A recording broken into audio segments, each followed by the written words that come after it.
Good afternoon, everybody. Welcome to TraderMerlin Show. It is your Thursday afternoon edition, getting near the tail end of the weekend. Some exciting stuff out there with regards to earnings, with regards to some of the economic announcements. So we've got a lot to talk about. Unfortunately for me, this morning I was in class all morning and I did not get a chance to capitalize on any of these great moves. Had some alerts went off, but didn't get a chance to move away from my class and do it. So small sacrifices we pay. Hot in Phoenix, pretty toasty out here in California as well. Big Eb, you back in SoCal yet? You still up in Tahoe? We got to schedule a drink here. Yeah, I thought I would have some fun with the graphic. I'll show you. There were actually two choices for today's graphic.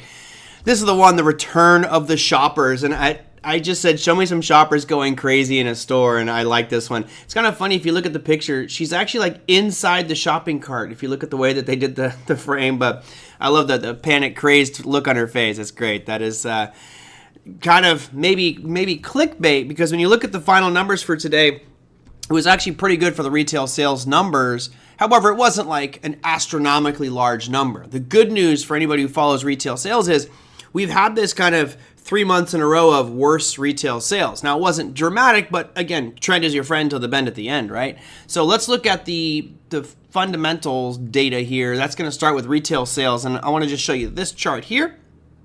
There we go. Oops, I went a little too far on that one. Come on. You notice that it has a big spike up here just right at the last second, right? That's just today's data. Let me just go past the COVID pandemic part, and you'll notice that really for the past 1, 2, 3, call it 4 months in a row, we've been declining on retail sales, other than this little pop we had in June. Today's number is great. It's the highest number of retail sales we've had in over a year. So that is obviously very reassuring. Of course, it's 1 point data. And I don't know, what you can take away from that, but it is definitely a positive sign, particularly because this represents the previous month. So you're looking at really July's data. That means that the September one's not going to come out for another couple months, and that's the back to school numbers. So that is a positive sign, which is why I had the funny graphic over here with the crazy lady looking all wires in her mouth.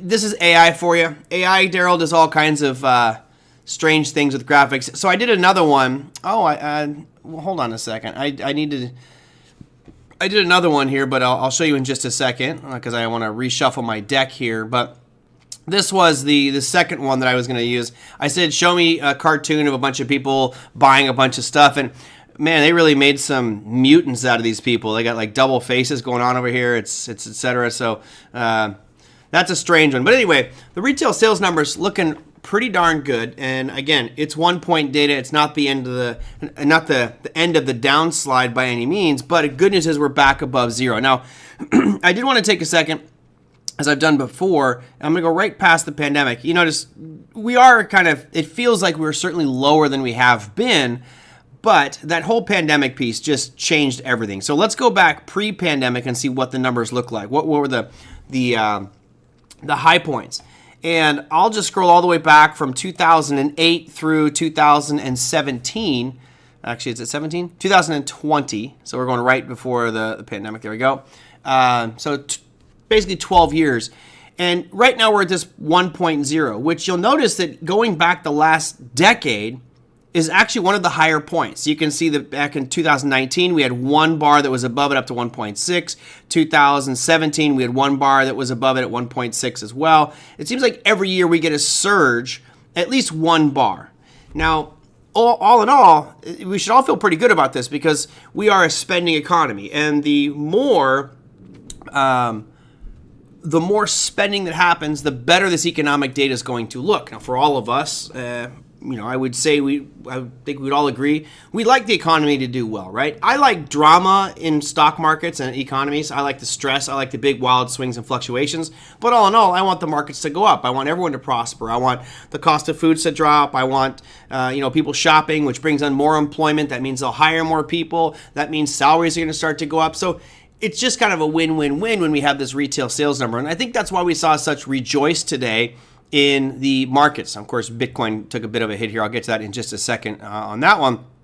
But what are some of the companies? Now, we are going to start to see a lot more companies next week with regards to retail sales numbers, but we did have Walmart report today, and I've never been to a Walmart that's been this empty, but AI apparently thinks that they have these gigantic aisles with nobody in them. Gotta love Walmart. They even, look at the signs up here too. AI just does not do names of anything, but Walmart's earnings came out today. They beat earnings. They were supposed to make 67 cents per share. They came out at 65 cents per share, and all in all, things look pretty good. Here's the numbers for Walmart. Not only did they post pretty good numbers, but they also raised their forecast. So they came out at 67 cents versus 65 was the expected number. And then you had $169 billion in revenue, and the expectation was 168. So they beat by, $700 million on their revenue numbers, which is great. All in all, fantastic. And they raised their forecast going forward, saying a strong consumer base. So this, to kick off the retail sales and the earnings kind of for retail sales companies, good news. And our markets obviously rejoice for that today. So we'll certainly be keeping our eyes on these next few earnings announcements that are going to come out in a couple of days. You had Alibaba report today, and they beat earnings as well. Tomorrow you don't really have any big names, but next week we do get a lot of retailers, so we'll see how that one goes. Walmart still gets packed. Yeah, absolutely. Walmart's always, every time I go there, it seems like it's packed. There will be someone standing in the middle blocking each way and dressed in some really weird stuff, right? I mean, if you want to see questionable fashion, just go to Walmart. I think there's actually a website dedicated to, it's called The People of Walmart. Man, strange stuff going on in that place. Yeah, and Steve, this is kind of what my talk track a while back. I talked about Walmart, and Walmart is one of those, I guess, just say endearing American institutions that ain't going to go anywhere, right? They're gigantic. They're strategically placed throughout the United States. You say here they're kind of a brick and mortar Amazon. Absolutely. And one thing that Walmart has done a pretty decent job of is get more into the online retailer space. I bought a bunch of stuff from Walmart, which incidentally was actually cheaper than it was at Amazon. So, I'm one of those people that I instinctively go to Amazon right away, and then I will look at Walmart and see if it's any better. If you're going to give me free delivery to my house within a couple of days, I'm price dependent. So if I'm buying the same item for $20, but Walmart gets it to me for 18 or 19, I'm taking it from Walmart. I'll save an extra buck. Ask AI to create people. Maybe I will. Mark. That would be pretty funny. Tomorrow I'll just ask AI to create the people of Walmart. That'll be my fun for the night. That'll be a good one. So again, starting things off, just kind of the overall theme of the show today was retail sales. You had Walmart kicking butt with their earnings. More importantly, raising their forecast, which I think really surprised a lot of people. The tone has been, and I think you guys have read a lot of this in the media, that, we're going into a recession at the end of this year. The tail end of this year is going to be a recession. We don't know for certain, but that seemed to be a large part of the conversation on major news networks was, we're going into a recession of the year. And if Walmart's saying, hey, not only do we not see a recession, we're raising our forecast because we think there's demand building up and our consumers are buying more stuff, then these economists may have to change their perspectives, because who cares what an economist says when the actual businesses that they're referencing are raising their forecast. So all in all, I think it's pretty darn good. Thomas says, not my Walmart. We're too close to headquarters. What, you don't get the crazy people in there? Oh, Thomasina, you haven't spent enough time in there. You spend 15, 20 minutes in a Walmart, walk the aisles, and you're going to see some people go, what? Where did you come from? Are you alien? What is going on over here? All right. That was my first piece of economic data. I'm going to start hard with economic data because yesterday, although I would admit I'm losing track of time and days and shows, we did talk a lot about economic data and the Fed's possibility of 4 or more rate cuts by the end of the year, in which I'm the camp saying, no way, no. What other factors might be a problem for this, right? Manufacturing is another one. Now, we are no longer we haven't been for a long time. We're not the manufacturing powerhouse that we used to be, in our industrial revolution. We're not. Now, we've outsourced everything to Mexico and China and other countries where labor is much, much cheaper. Plus, a lot of these other countries do not have regulations or rules in place regarding air quality, environmental protection. So, we'll just ship it all over to other countries. Anyway, we still do have some manufacturing in the United States. And I wanted to share those numbers with you as well, because we talked so much yesterday about good data. Was it yesterday? Was it Wednesday or Tuesday we talked about good data? I don't know. we talk about good data, and I said there are only two negative things I see right now. If I'm on the Fed's board of director or the board meetings for the Fed, I'll look at all those data points, and GDP concerns me, and unemployment concerns me. Right now, retail sales doesn't concern me. Having that 1% pop today, good. Let's do it. If we look at the data today for manufacturing, though, look at Empire State Manufacturing, which is one of the more important ones for the United States. They were at negative 6.6. They thought we'd be at negative 5.9. It came out at negative 4.7. So while it's improving, it's still negative. And the manufacturing numbers for the Empire State have been negative consecutively since December of last year. We have not had a positive number on the Empire State Manufacturing Index for a long time. This is not good. And I know what some of you will be saying and say, well, Merlin, the trend is your friend, right? And we're seeing those lows get better and better and better. And that is true. And maybe it does turn positive here, but this is still rather negative. Although, again, manufacturing is not the fulcrum of the U.S. economy. It's just one small cog in the wheel of our economic cycle. So I found this piece to be slightly negative here. It just, we're not seeing improvement. Given how everything else seems to be firing on all cylinders and the markets are starting to look more and more robust each day, this should be positive. This number should be on the plus side. I mean, really, we've had like 8 months of positive activity for the Empire State Manufacturing Index since 2022. That's not a good sign. Now, the other part here is going to be the Philly Fed Manufacturing Index, which is, I love the city of brotherly love. They were doing pretty good. We had a lot of negativity in 2022, 2023, and then it was above zero for a long time, or not a long time, call it 5-6 months, and then all of a sudden our most recent reading came out negative. So again, one-off data, but we are both negative on manufacturing in Empire State and Philly. That's not good, right? There's little negative piece, little bit of a negative piece here for our markets going forward. So that's the stuff I wanted to get to you for today with regards to the manufacturing numbers out there that I brought up, and hopefully, we see those numbers improve and continue to give our markets a little bit more support. Again, the more support and positive information we have, the more likely we'll see the Fed cut.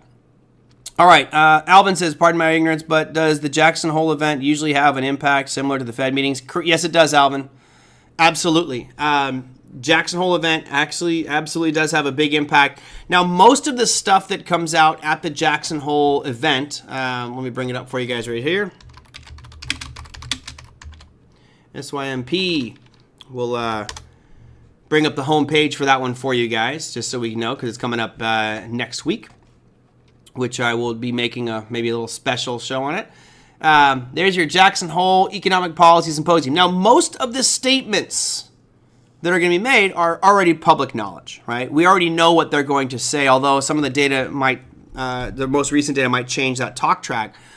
For me, what's interesting about this is not going to be the typical rhetoric that we know, but is there anything new that might have changed the talk track? Is there anything new that's going to change the perspective of where these markets are going to go? And as you know, one word can cause these markets to either soar or crash, and Jerome Powell has that power. If he comes out and he says anything to the effect of, we're looking at 4 rate cuts by the end of the year, markets are going to go gangbusters. If he says, we're going to hold, we're probably going to be holding a lot, longer than expected to make sure inflation is under control before we cut, then all of a sudden that the Fed funds futures forecast of 4 rate cuts is going to immediately drop to probably 2. So yeah, it is a pretty important one. Margaret says, I'd love to go to Wyoming. Wyoming is beautiful. Wyoming is absolutely gorgeous. It's having just come back from Ireland, Wyoming, when I went through, was just lush and green, especially the Tetons National Forest up top. It's just absolutely gorgeous. I'm a big fan. But yeah, I'm not going to be watching the event, but I certainly will be aware of when it's going on. And if you are trading during those announcements, there is a calendar of events so you can see who will be speaking when. Keep your eye on when Jerome Powell speaks. You might want to watch that one, right? No problem, Liz. Have a fantastic remainder of your day. Good to see you. I doubt you'll be able to go, Margaret, to the Jackson Hole Symposium itself. That's a pretty private, closed-off system. But yeah, it's one of the more major impacting events, even though it doesn't seem like it would be much. And what's the topic this year? The topic is reassessing the effectiveness and transmission of monetary policy. So there's a couple things that could come from this, and maybe I'll talk more about this later on, but when you look at that title, Reassessing the Effectiveness and Transmission of Monetary Policy, they're basically saying how effective are the current policies that the Fed has as far as implementation of different measures impacting the markets. We talk about monetary policy. The question I have would be, are there any comments that come up regarding a central bank digital currency? I believe that topic of discussion is going to start to become a center stage issue. Maybe not right now, but certainly in the next year or two, I think it's going to be much more impactful. The honest discussion for all of the United States about a central bank digital currency. Now, we know that Donald Trump has said, absolutely not, no central bank digital currency on my watch. Okay, that's fine. But I don't think he can stop it forever. To me, it's one of those inevitabilities. It's like saying I'm going to stop the Ice Age. And the way I'm going to stop the Ice Age is I'm just going to install heaters all over the United States and turn them on full. Well, we'll run out of energy at some point, and we won't be able to heat it from the Ice Age. Weird analogy, I know. But in my opinion, I think you're going to start to see more commentary about CBDCs, which for those of us who are enthusiasts for crypto, could be a pretty impactful component. So yes, we'll talk more about Jackson Hole next week. When that one comes out, you jumped the gun on me, Alvin, a little bit. No, I was going to talk about that one next week. So someone mentioned that Bitcoin is down because people use it to hedge against inflation, and today's numbers indicate Fed rate cuts response to that. You know, I don't believe that is necessarily the case. Certainly when you look at Bitcoin and you look at gold. Let's start with gold, right? As long as I have been alive and been studying finance and economics, I remember one of my, what was his name? Mr. Frank, I think, but he was when I was in 5th grade. Was it 5th grade? Heck, I can't remember. I think maybe it was 9th grade. I had an economics class. And one of the conversations was talking about gold.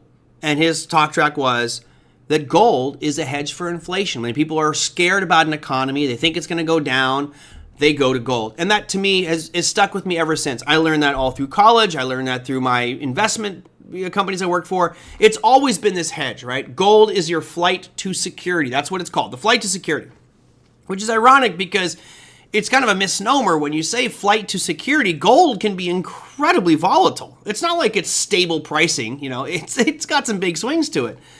So that's your historical norm. And why is it? It's tangible. You can hold it, no one can take it away from you. Physical. Bitcoin is now cited as being digital gold. Does it have the same allure as an inflation hedge? And I have thought so for a long time. But, you know, over the past 3 years, as we've watched inflation really surge, you know, Bitcoin hasn't really operated as a hedge. Unfortunately, I don't have the time right now. Maybe I can do it tomorrow, is put a chart of our inflation rate in the United States on top of Bitcoin to see if, in fact, that works.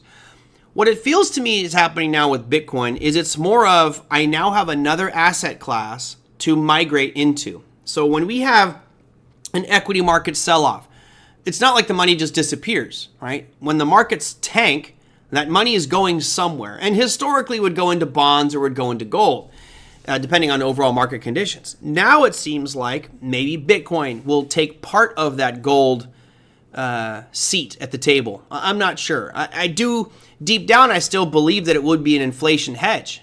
You can't make any more of it. It's got a fixed number. It's tangible. You can hold it. They can't take it away from you. It has the same impacts as gold. However, gold is physical. Bitcoin is completely digital, which I think is, for some people, is always it's nothing. There's nothing there, right? I want gold because I can hold it. So not sure why exactly it tanked today. My guess is it probably was liquidation of someone who had a leveraged long position. Happens all the time. We've been in a pretty bullish market for Bitcoin, and all of a sudden, when I say bullish market, at least over the past couple of weeks, and what happens is people will leverage long. They'll use perpetual futures products, and they will leverage themselves heavily. We in the United States cannot use leverage for Bitcoin. However, internationally, you can get 1,000 to 1 leverage on perpetual futures on international exchanges. So what happens is people will go ultra long on Bitcoin or whatever futures product it is, and then the offices there see it, and they will actually stop them out. They'll take them out internally. And I think that's part of the reason you saw a pretty significant slide in Bitcoin. And it happens real quick, you know, because of the leveraged way of these futures products. Everything looked like it was going fine. Started to sell off a little bit right around 9:30 this morning, and then all of a sudden, to me, this is triggering stops. Around 11 o'clock, it really just kind of went into a free fall. We went from 59,600 all the way down to a low of 56,000. Let me get the exact number. Come on, 56,295. So we're talking over $3,000 slide in the price of Bitcoin, which is 5% overall. Pretty decent slide. Anyway, not worried about it. I think long term you're going to get more volatility. Talked about that, and ultimately we'll see this thing start to move back to the upside. But does it get back down to 50? I hope so. I actually hope so I can acquire a little bit more. I wanted to last time, but I was busy with options and other markets on that Monday when this thing tanked like that. Let's see. What else do I see here? Wasn't Jackson Hole last year, so yeah. It's funny, for a little podunk middle of nowhere town, you would think it would be cheap, right? No, it's expensive. It's got this allure now. It's where rich people go. It's where rich people go for vacation, and they got their little ski lodges and their ski homes. Don't go to Wyoming during the winter. I actually think you should go to Wyoming in the winter, but if you're going to go to like the Grand Targhee Ski Resort, which I've been to, fantastic skiing. Especially, they get really deep powder up in the Tetons like that. Let the other smaller countries pass us up. What a terrible idea.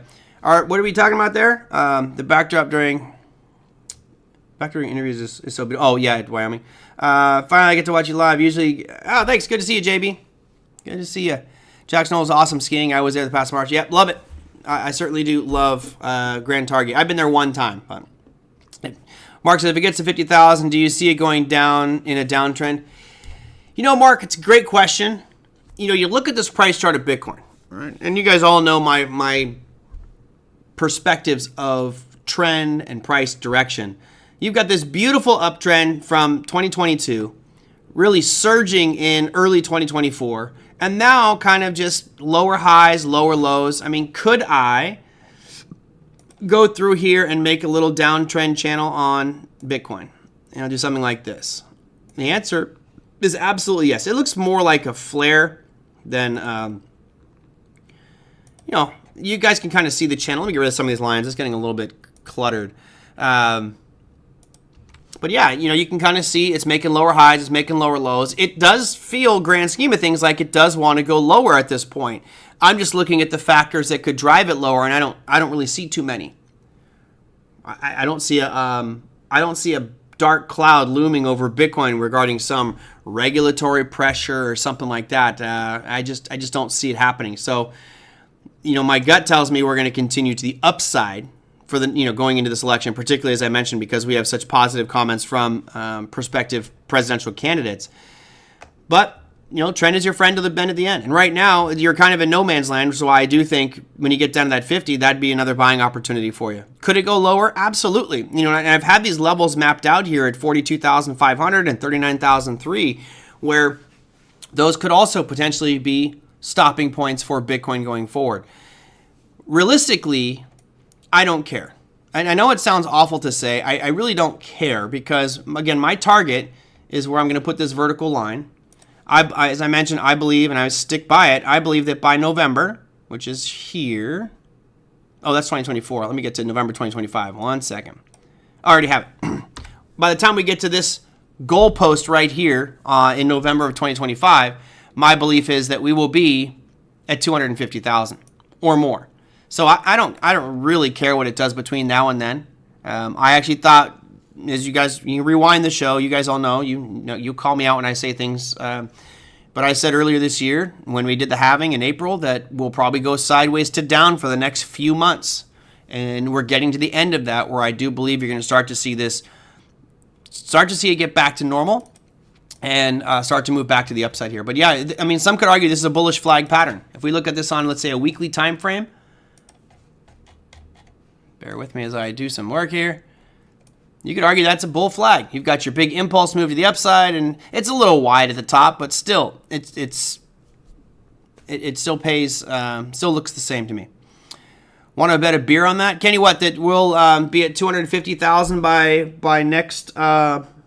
November? I got you. I'll take a beer.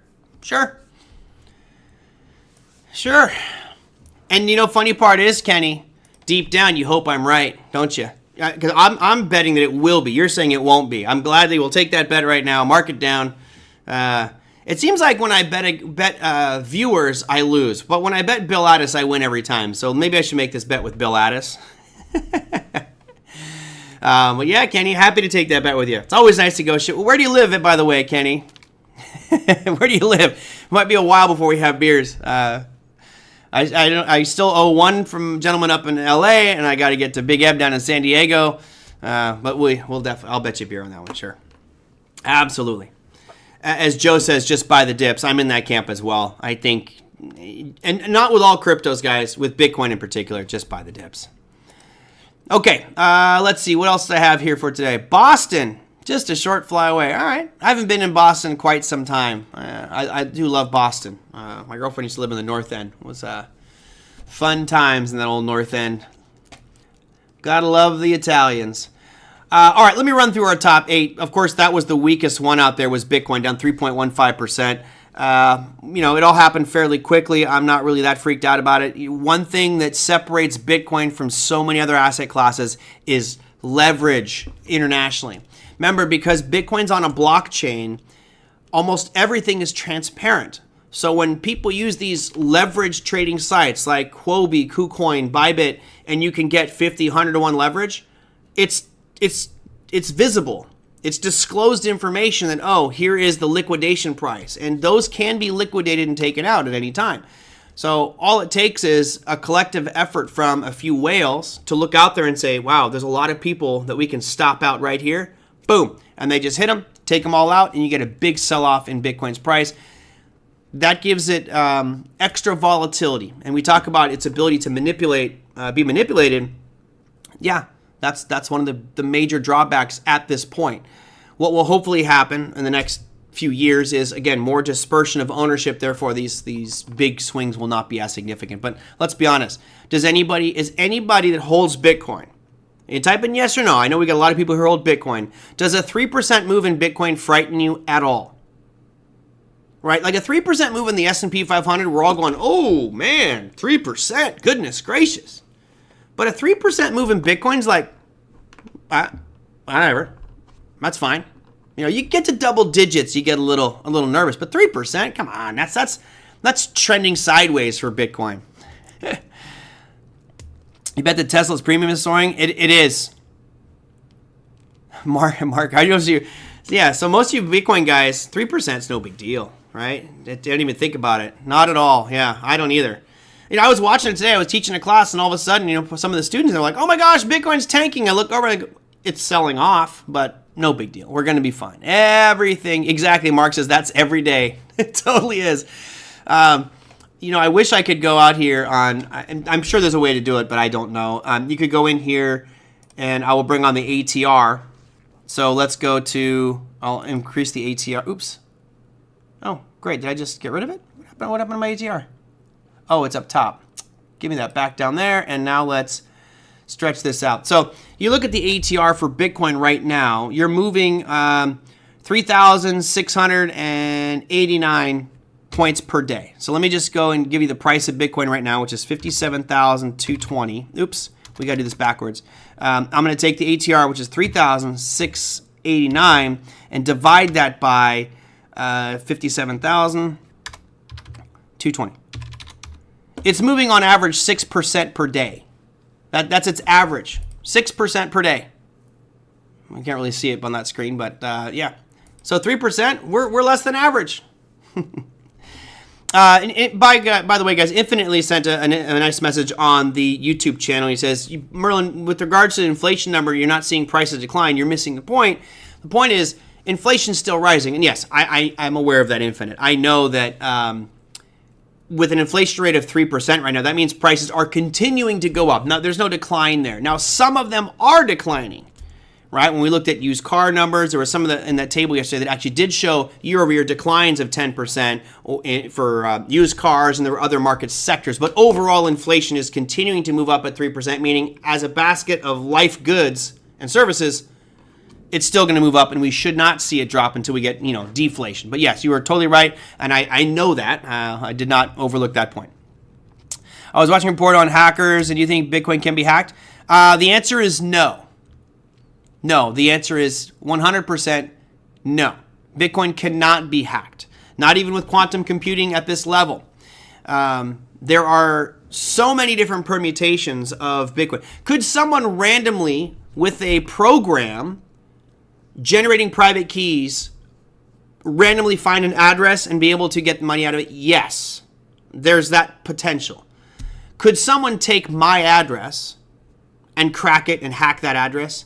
Not a chance in hell. And you know, to make that point very clearly, let's go to this website here. Again, I've shown this one. I think Margaret's gonna give me a hard time going, this is your favorite website. It might be. It just might be my favorite website. You know, you look right here, this wallet address right here has 248,000 Bitcoin in it. That's $14 billion. $14 billion. If this was hackable, I think everyone here would agree, if Bitcoin was hackable, that money would be gone. Absolutely destroyed. So, yeah, there's no way. There's no way that this can be hacked. And I could show you the math behind it. I mean, the math behind it is astounding when you look at how many different possible combinations there are of numbers in Bitcoin. That's where it beats you, right? Bitcoin isn't about having a small number of addresses. It has more addresses than you can count in a lifetime. If I gave you a lifetime and said, start counting from one on the way, all as high as you can go, it'd take you probably 1 trillion lifetimes to get there, to count the number of addresses of Bitcoin. So to put it into perspective, if you look at the number of, this is according to science, right? The scientists will tell you that the number of atoms,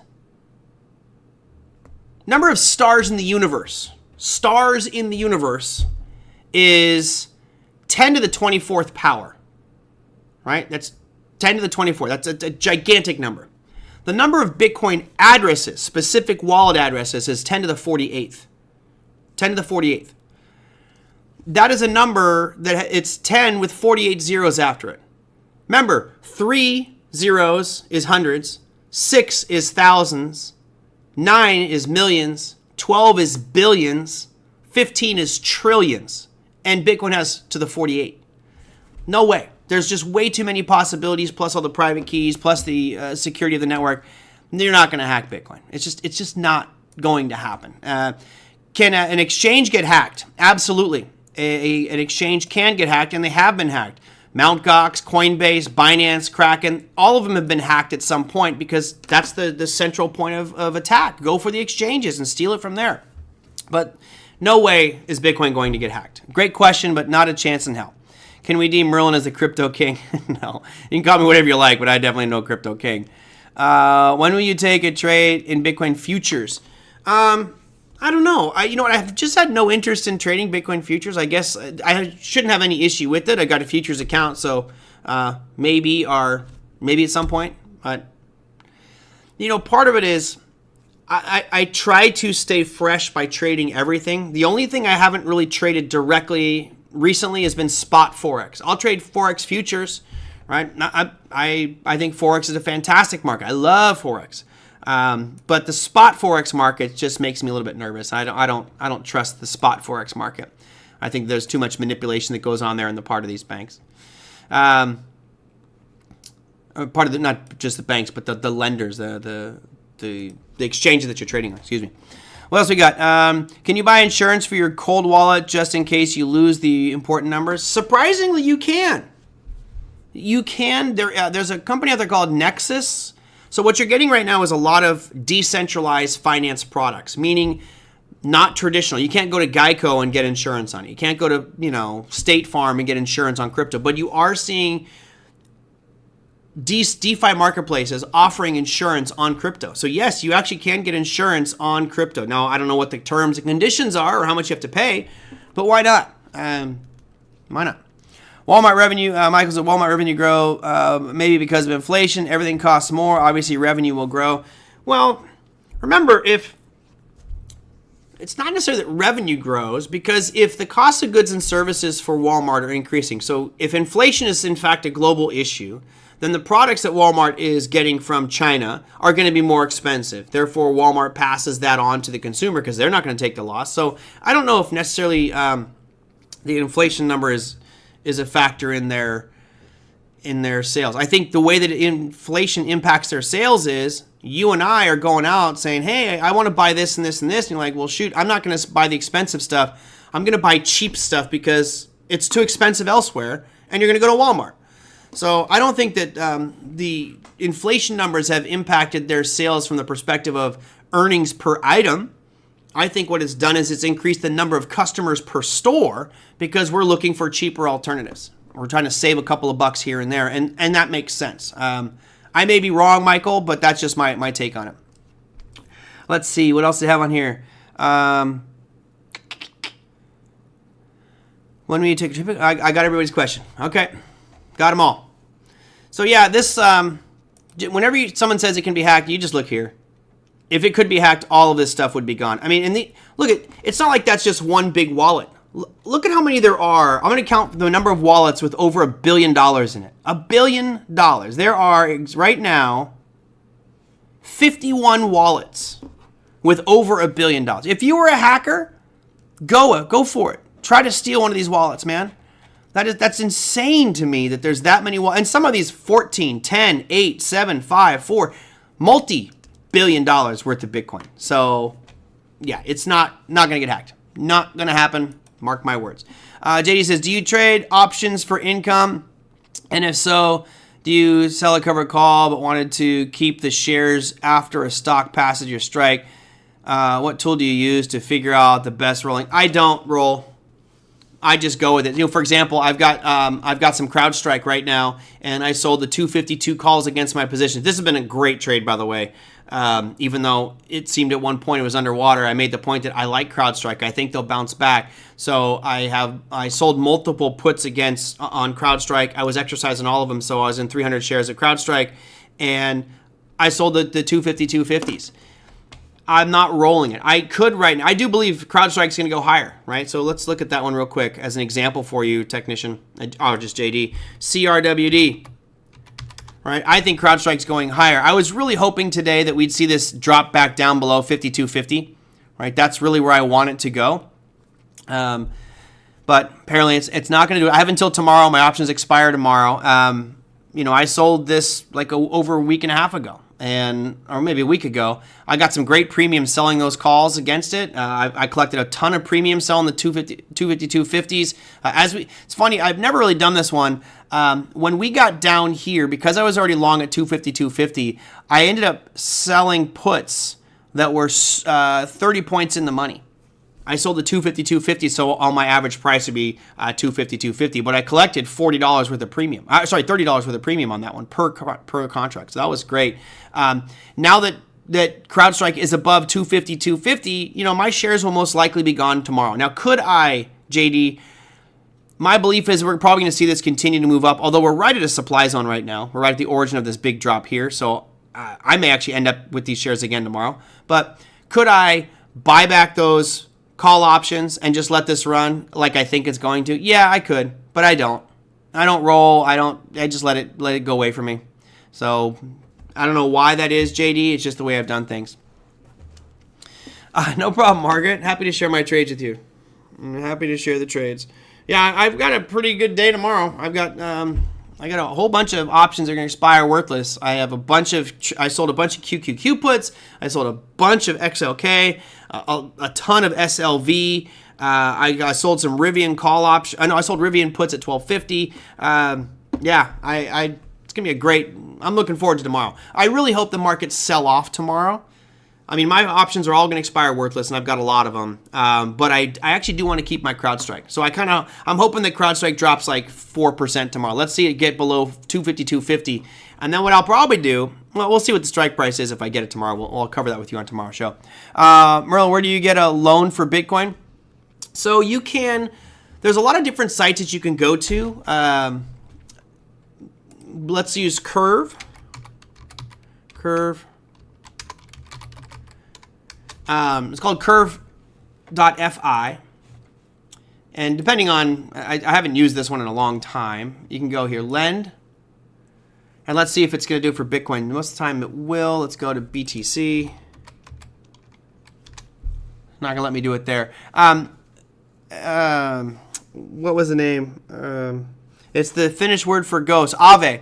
So Aave and Curve used to be the main ones out there, but there are other lending protocol sites where you can go and you lock in your Bitcoin and they'll give that as collateral and you can take a collateralized loan against it. So let's say you deposit $10,000 worth of Bitcoin, they'll say, okay, it's a 50% collateralization rate. And you're all right, fine, which means you deposit $10,000 worth of Bitcoin, you can get $5,000 worth of crypto. And I forget how it works. I don't do the lending, but you could borrow, let's say, $5,000 of a USDC, buy more Bitcoin, and then deposit that again. So you can kind of ladder loan yourself. But I think that's just too risky for me. I don't do anything like that. But there are sites out there. I'll look into it, Margaret, where you can lend out your Bitcoin.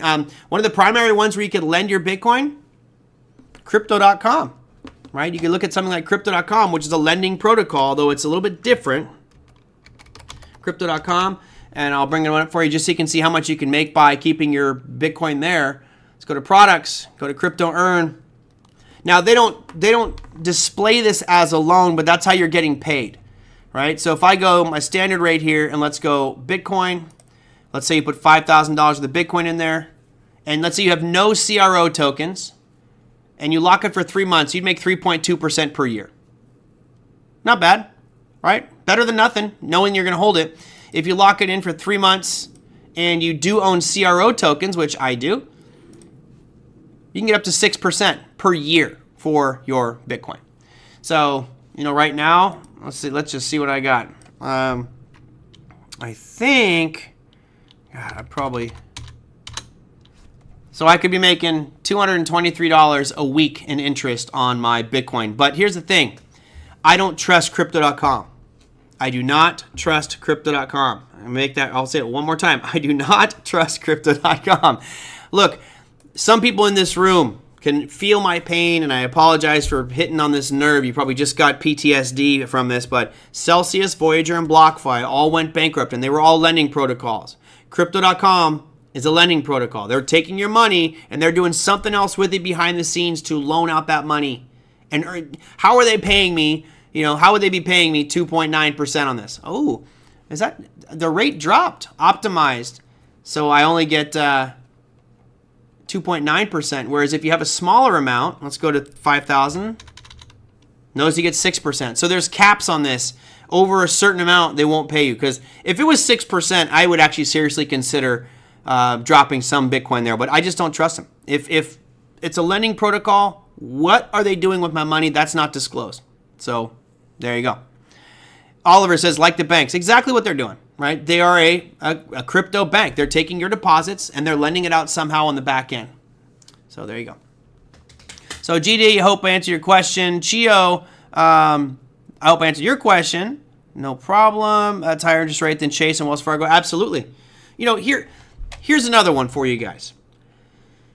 I know Coinbase, for many of you, you may look at Coinbase. I don't like Coinbase. I don't like Coinbase. Okay, well, hold on a second. Check out what Coinbase does. By owning a stable coin. So some of you have cash, right? I learned the hard way not to lend your Bitcoin. Yeah, same thing, JB. I'd rather keep it on my wallet and earn zero and know I have it and no one can touch it. Now, proof of stake stuff, I'll stake it all day, but not Bitcoin. So if you look here, go to earn. USDC is a stable coin.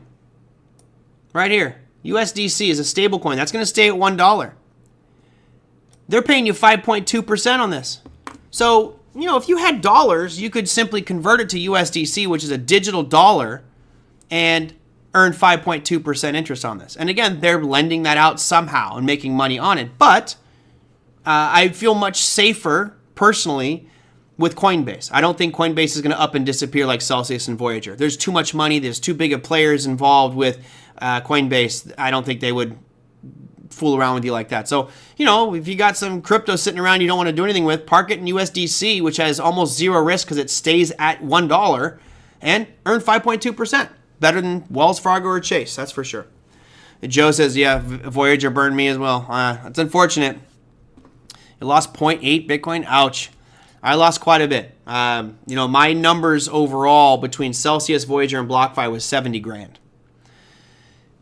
And the numbers today would be significantly higher. It'd be closer to $500,000 worth of crypto if those positions were not liquidated and those positions were held. Oh, well, it is what it is. We have to learn from it. So, again, that's why I would be concerned with Crypto.com. I don't trust them. They're a lending protocol. With Coinbase, much more stable company. It'd be great if the U.S. government would insure this someday. So, a great point you make there, Margaret. If we continue to get more positive push for regulatory guidance for crypto, number one step is going to have to be a president who is pro-crypto, which we do not have today. We may have that soon. Who knows? Number two is going to be getting rid of Gary Gensler, or at least the government, the president will direct Gary Gensler to do the right thing. I believe Gary Gensler is instructed to do what he's doing today, which is stonewall any crypto innovation, any crypto rules, any crypto anything. Don't do anything. Just play stupid. I think that's what Gensler is doing.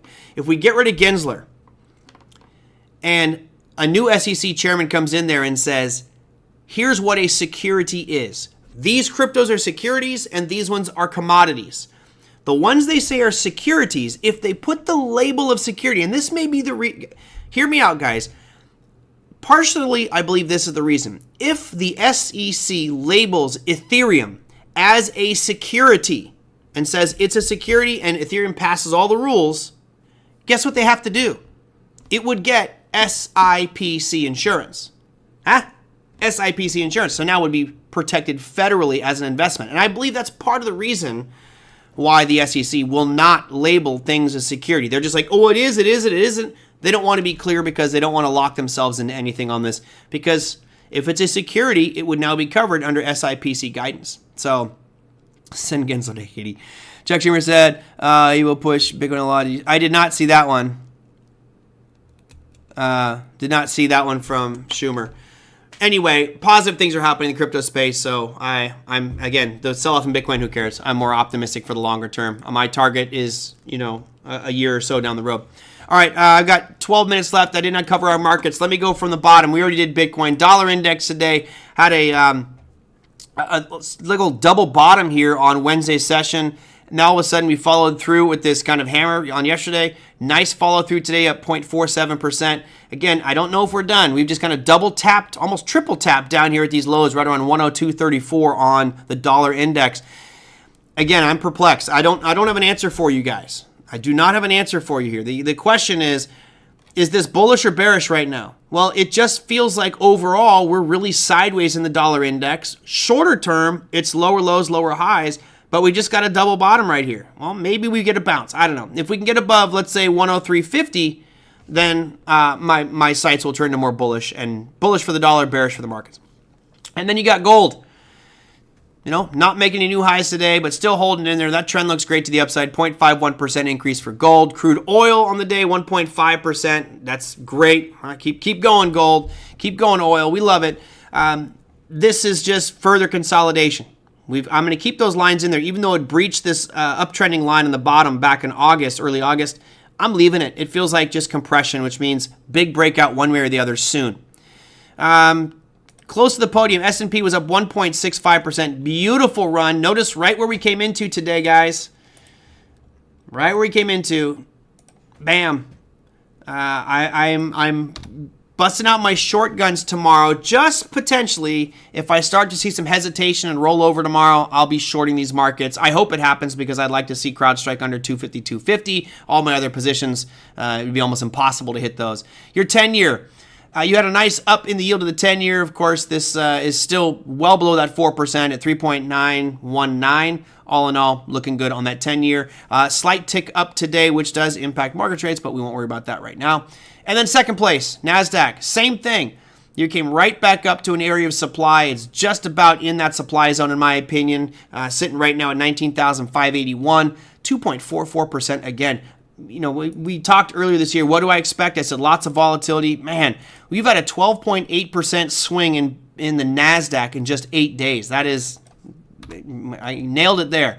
And then finally, the King of Kings, the leader of the day, the Russell 2000, 2.57% move to the upside. But notice there isn't anything clear here, at least on the daily time frame, that might lead me to believe that there is some overhead supply or something like that. So we'll go to the hourly and say, where do we see these turns coming?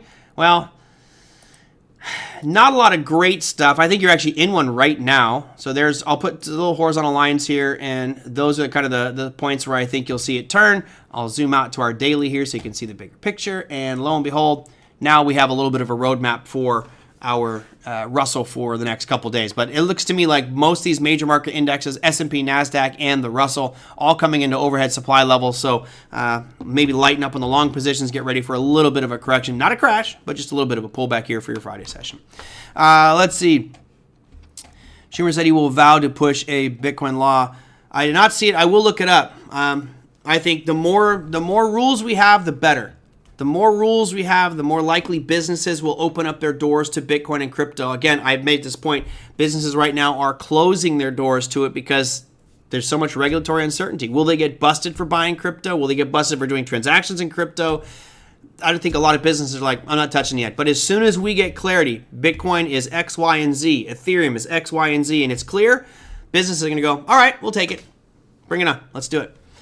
All right, that's it for me for today. Earnings-wise for tomorrow's session, you do have one retailer, that's the Buckle, reporting earnings. That's not that big a deal, tiny little company. With regards to your economic calendar for tomorrow, here you go.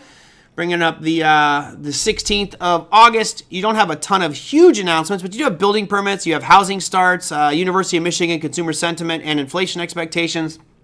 And then FOMC member Goolsbee will be speaking at 10:25 Pacific, and that is your Friday session. So that's going to do it, everybody. Thank you so much. Hope you enjoyed. If you have something you want me to cover, feel free to put it down below the YouTube channel, any of the videos there, any of the YouTube.